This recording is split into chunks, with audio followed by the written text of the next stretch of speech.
Hey everybody, Scout Crafty here again. It's Friday, yes, TGIF. You made it through another week, and it's a hot one today, but we got a few things to get to, a couple things we want to talk about, project we want to get to, so we got a full episode planned.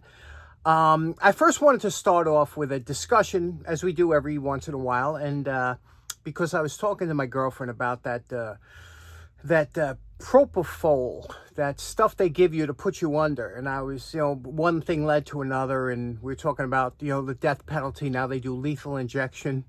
And I was like, boy, if it feels like propofol, I don't see that being much of a deterrent, right? It's a wonderful thing. You go out, you don't know a thing. But it made me kind of ponder the question of what percentage of people in this world do you think are bad? And I said, I want to bring it up to you, my subscribers, because, I value your opinion. And if you had to think about it, what percentage, just off the top of your head, think about it now, of people are bad? And you say, well, what do you mean by bad? There are different levels of bad. I mean, there's the upper level of serial killer and rapist, things like that. And then there's the lower level, the litterer, or the somebody that will, when they're self-checkout, they'll purposely miss an item and put it in the bag, a little bit of petty theft, so what level of bad we talking about, right? But it made me think, because that goes way back, again, another great, the Bible talks about Cain and Abel. Here it is, you have two boys from the same father, one turns out bad, and it just goes to show you, that was the Bible telling you that there are some people that are going to be bad. It's not the parents' fault. It's just, they're born that way. There's like a gene, some kind of, just like the tool collector gene. You got this twisted DNA that makes you go out and buy tools that you already own. I think we might be guilty of that, right? Is that part of being bad? So what do you think? What percentage of people do you think are bad? It's funny, if you look at Google, it says they think that 3% of people are bad, which would make 97% of the rest of us, good, which is nice. But then when you add it up to the total of the world, you say that's quite a bit of bad people walking around. And, think about that. Leave it in the comments, just a percentage. If you watch the news, you're going to think the percentage is much higher than it is, because the news focuses on usually bad people. But, I like to think the majority of us are good people, but I always, what I judge it by? I always judge it by one thing.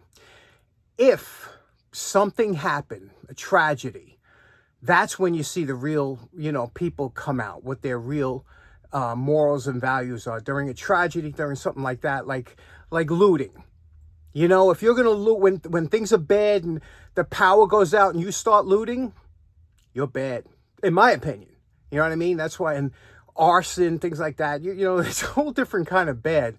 But I always figure that, I always judge it by this, that if the police department in your town went on strike, would your town go into anarchy, or would it be, you wouldn't even notice? Like upstate, where I live upstate, if the police department went on strike, you would never notice, because people behave themselves. New York City, the police department goes on strike, within 15 minutes, it would be total chaos. Do you know what I mean? So what percentage of people do you think are bad? Leave that in the comments. I think that's pretty interesting. And maybe more bad people converge around the city. I think so. A lot of parasites in the city. Like I said, a few things to get to. Let's get started right away. Okay, to start off the show, the other day I come out in front of my house and I see this in front of my stoop. There's two boxes, of these. We recently cleaned up a couple. These are Akron Mills from Akron, Ohio. Acro Mills, and these are beautiful. They clean up nice. They're well made, American made, steel, good quality. I didn't know who left them there. There was no note or anything, so I said, well, okay, maybe it's my buddy Brian. Oh, hey, Brian always leaves kind of stuff like that. So I call him, like, Brian, was that you? He goes, no, I haven't been by you in a while. So then I asked my neighbor, I said, was that you? And he goes, no, I don't know what you're talking about, though. Then all of a sudden I checked my email, which I don't get to check all the time. And it was my good friends, John and Denise Sokran. They live around the corner from me. John, it was funny because John found my videos he was watching the tool videos, and all of a sudden he recognized me. He goes, I know that house. And then he found out that we are only neighbors, and great people, great family. We did it. They left a couple things, couple projects down here. We did the material cutter and things like that. But anyway, they left that here, and Denise left me an email. She says, yeah, if you can use it, not throw them away. But I was saying these things are fantastic, but this one is, somebody had this. Somebody had this, and it was filled with all kinds of stuff, and I was said, wow, look at this. This was somebody's lifetime worth of collection of all different, not only nuts and bolts, but interesting things, unusual things. Like, you see, you know what these are? Some of you will recognize these, right? Who knows what those are? Come on. Yep, that's right. These are brake pads for a bicycle. Most of us would know that. Look, some keys and a skeleton key. You know what's so funny about this key here? This is the actual key that works on, the actual type of key that works on my house. I still have the old lever locks in the doors, I don't have, I put one of these in the top years ago when I was younger, but believe it or not, I still have all these locks in my house for my doors. But it's so funny. This is these are called catch-alls. Hog rings, for doing upholstery and things. Catch-all meaning that things go into here, your hardware. But the only problem is you tend to forget where, unless you go through them all the time. And my buddy Reggie knows this better than anybody. You have to constantly go through your hardware collection and remember where stuff is. Because otherwise you'll forget. Speaking of beautiful hardware, can we just take a second to appreciate the cap head wood screw? You don't see these anymore. These were big years ago. Years ago, the cap head wood screw was something everybody used. You never see these, and nobody uses these anymore. I love them. Cap head wood screw. They don't strip out, because they got the cap head. Beautiful, but you don't see them too often. This guy had some. But it's so funny because I was looking through here, and you look at things that are inside of the containers, like one of them here. Let me see where here's another one. You could tell this is an old timer had this. Different size corks, okay? When we were kids, corks were all over the place. How many things do you see that have corks now, right? Very rarely do you see. And then my grandfather, we used to have a cork in his tackle box, and he would put the fish hooks in the cork going around. Somebody just had a memory when I said that, huh? Corks on a fish hook. But I'm going to show you, there's a couple of things of rusty nails and whatnot. And I'm going to show you how to, why rusty nails are fine and why you shouldn't discard them. But it's just amazing that when you find somebody's catch-all, somebody's base like this, somebody had this, and all their hardware was in here. So this is great. There's some great stuff in here. But I want to show you something. If you're going to have one of these things, what's important, you have to label the drawers. And I'll show you why it's so important. When I was a kid, over at US General, I bought this hardware assortment. I used this at least 1,000 times because you know why? Everything is labeled. It came with all them stickers, and you would put the stickers on the drawer and it showed you everything that's in there. So if you're going to have one of those things, labeling is important. A lot of times we keep our hardware in the boxes, and that's okay because it's labeled. But otherwise, we tend to have our hardware in glass jars. Glass jars, I love glass jars because you could see where we say, okay, and I got my nuts. I could see that there are nuts. I could see that there's screws here. You know what I mean? You could see through the glass. That's what's beautiful about it. But you have to organize it in the sense that there's all your wood screws in one area, all your regular screws in one area, all your nails in one area. You shouldn't have it mixed up like this, but I'm going to redo it. But that's important. Labeling or a clear jar. So John and Denise, thank you so much for this. You know how much I absolutely love all kinds of hardware. There's only one guy that loves hardware more than me, and that's Reggie. Reggie on the road over in the UK. He's the only person that loves hardware, I think, more than I do. Chain, Who doesn't love all types of chain? I loved it, but you have to, it's nice when you have it all organized, but that's what I was trying to get to. But we'll get to that, and I'll show you how to clean up some of that hardware in an upcoming episode. Okay, for today's project, my buddy Mike, you know Mike from the fireman from the Long Island Tool Meet, Mike thought this would make a good project for the show. This is just an old chisel. God knows how many hours this thing has banging on it. We're not going to mint it out or anything, but we have to address the tip. You see the tip broke off. And I want to talk a little bit about angles and geometry, tip geometry. Now, depending on what you're going to use a chisel for, obviously, if you're going to use it for lightweight woodwork or something like that, you notice that woodworking chisels, they ground on one side. See how they ground on only one side, flat on this side, ground on here. That makes the acute angle very sharp. You see, that's a very sharp angle. However, if you tried to use this for anything hard, like metal or something, this thing would fold over like a cheap suitcase. You know, it would just bend over because it don't have enough material supporting the edge.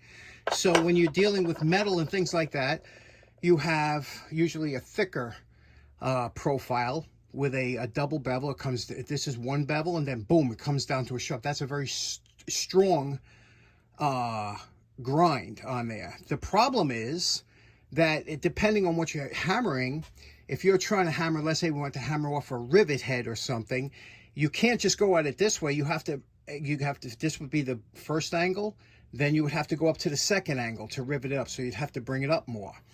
So they have all different types, you know. This here, you could see this mangled tip. This edge here was much too sharp for the intended use. This use was probably for brickwork or something like that. That should have been a much more shallow angle to make this tip stronger. You don't need, but you know, people use it for different things, and that's what's nice. You custom grind your own chisels to your own uses.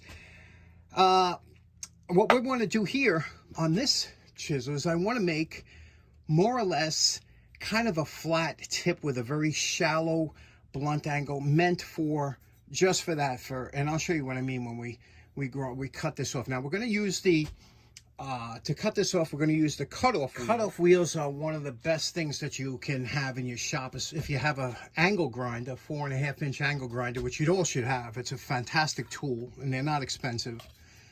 This is the cutoff wheel that goes, you can see here the max speed is equivalent to the cutoff, the angle grinder. This here is 1/32 by, you know, the 7/8 is the hole diameter. That's the thickness of the actual wheel. And you can see here, this is a used one. You use this all the way down to the bottom.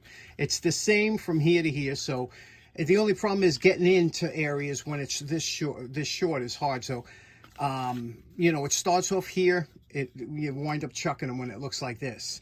Now, remember one thing, when you have a larger wheel like this, the surface speed will be faster, because if the shaft is spinning at the same speed, you're going to have the surface speed is going to be faster with the larger wheel. So this will cut through much quicker. And what's nice about a thin cutoff wheel, it doesn't generate a lot of heat because you're only making a very thin cut, whereas if you had a thicker wheel, it would generate more heat. These things do generate heat to begin with, so always be weary of that, because you don't want to re-temper or lose the temper of this tip. This is usually tempered up to about here, and then it's differently tempered down here, so you're not splitting it. It don't have to be that hard, but usually the tip is tempered much harder. So we're just going to cut that straight across, and with the cutoff wheel.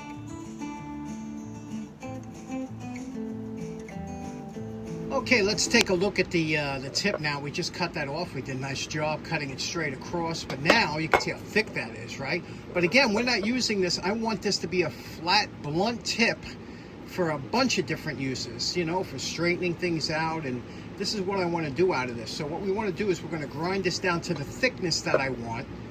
Right now, that's pretty thick. We're going to grind it down both sides, and then we're going to contour the tip, and then we'll just clean up the shaft. But so far, you see what a nice job the cutoff wheel does. The rest of the work we're going to do with the regular flap disc. So only using one tool for this. This Stanley 700 vise makes real quick work of angling your chisel so that this is flat, so you can use the grinding, the flap disc, because this is flat to me. You can angle it up and down, and then you could twist it and bend it in all different angles. This is a fantastic vise. Everybody should have one.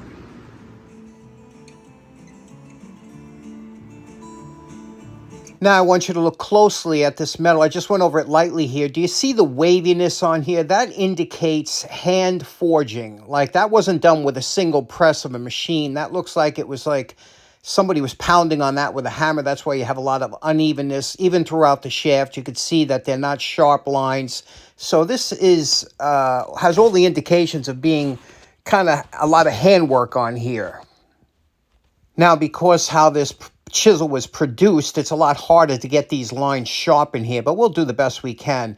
Now, I had to cut the back off because you see here it was all mushroomed over. There's no sense in trying to fix that. It's all work hardened. Just cut it off and start new.